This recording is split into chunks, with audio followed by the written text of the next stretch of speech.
ஸ்ரீ குருபியோ நமக.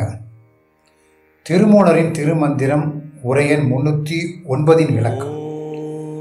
மரத்தை மறைத்தது மாமத யானை, மரத்தில் மறைந்தது மாமத யானை. பரத்தை மறைத்தன பார்முதல் பூதம், பரத்தில் மறைந்தன பார்முதல் பூதமே. மரத்தை மறைத்தது மாமத யானை.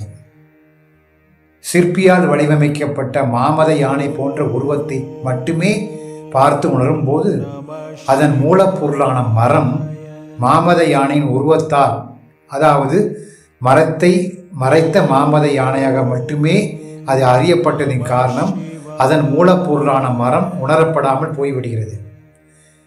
மரத்தில் மறைந்தது மாமத யானை.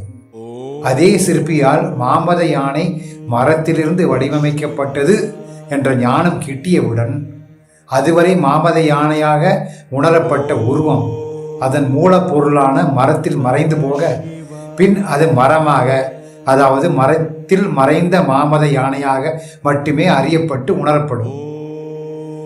பரத்தை மறைத்தன பார்முதல் பூதம். பரம் என்பதற்கு வீடு பேறு என்றும் பார்முதல் பூதம் என்பதற்கு நிலம் என்னும் பூதம் என்றும் பொருள்கள் உள்ளது. வீடு பேறு என்பது அடையக்கூடிய பேறு அல்ல, மாறாக அது என்றென்றும் இருந்து கொண்டிருக்கும் ஒரு இயல்பான பெரும்பேறு.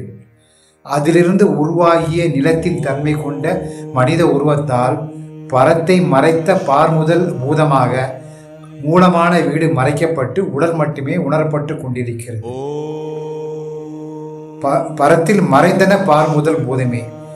குரு அருளால் பார்முதல் பூதம் என்னும் இவ்வுடம்பால் மறைக்கப்பட்ட மறைப்பு நீங்கிய அக்கணமே நிரந்தரமாய் என்றென்றும் இருந்து கொண்டிருக்கும் பரம் என்னும் வீடு பேறு உணரப்படும்.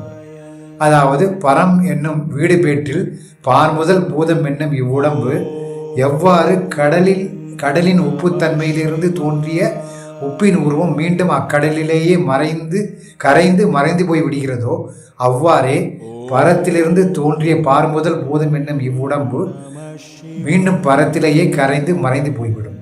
திருச்சிற்றம்பலம்.